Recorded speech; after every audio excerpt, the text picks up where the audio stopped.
Though I am not a Luddite, I have to admit that I approached this class with some trepidation. I knew enough technology in order to get by, but didn't have the confidence to expand beyond a rather limited skill set. Thankfully, however, the patrons that we serve are not as shy. They have adapted and embraced technology with gusto. For them, technology allows them to access the world of information wherever they may find themselves, at the coffee shop, in their dorm room, or even outside. One of the fundamental tasks of librarians, wherever they may work, is to help meet the information needs of your patrons. If you are lucky enough to have your patrons visit you in person, you can still rely on face-to-face interactions in order to convey information.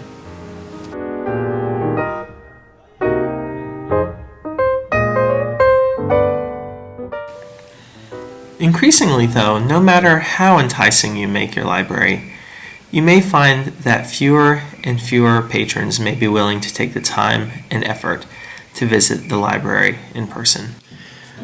We as librarians should think creatively about ways to connect with these people virtually, either in ways that fully satisfy their information needs, or at least entice them to come and visit the library in person. Part of that solution is to create visually appealing web pages, a skill that I'm learning in this class. Connecting with people virtually is of particular importance to me since our library attracts national and global audiences. Letting people have a glimpse of our holdings without having to make the visit to Princeton is an important service that we can provide. We live in a state of unending information overload. To create a flyer that cuts through this clutter and piques people's interest, that is a major success. Some of the programs needed to create amazing websites or flyers that really wow patrons are really complicated, though. I've learned in this class that books are not always the best place to look for information about how to use these programs. Many of the books that you'll find will be old and dated. The web, however, is full of tutorials on how to do just about anything that you would need to do.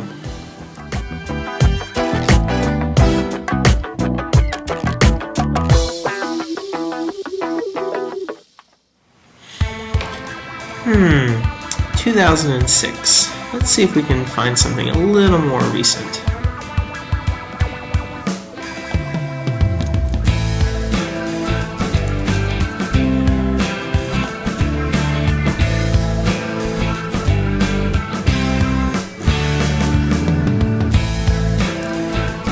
Wow, 590,000 views.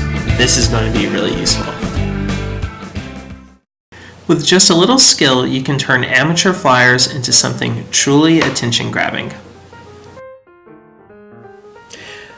I found screenshots to be a wonderfully intuitive way to explain complex processes. In fact, after I did my first one for this class, I thought about how I could use them in my current jobs to help explain things in a more engaging way to patrons.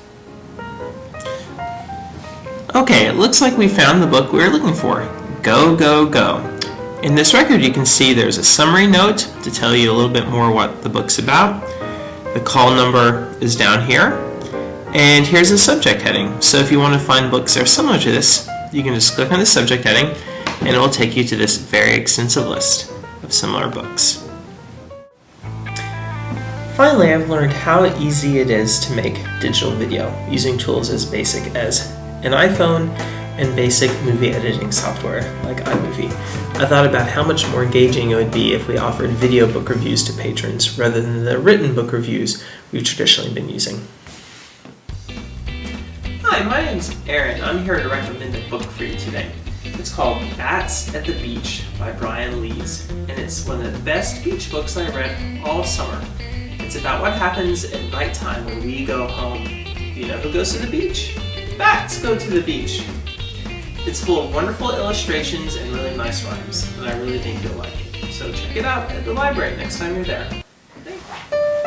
In conclusion, I'd like to say that I'm grateful to this class to give me not only the skills, but also the confidence to use these new technologies, well, new to me anyway, in interesting ways about how to deliver information more creatively and more usefully to the patrons that I serve. Thanks a lot, and I look forward to the rest of the class.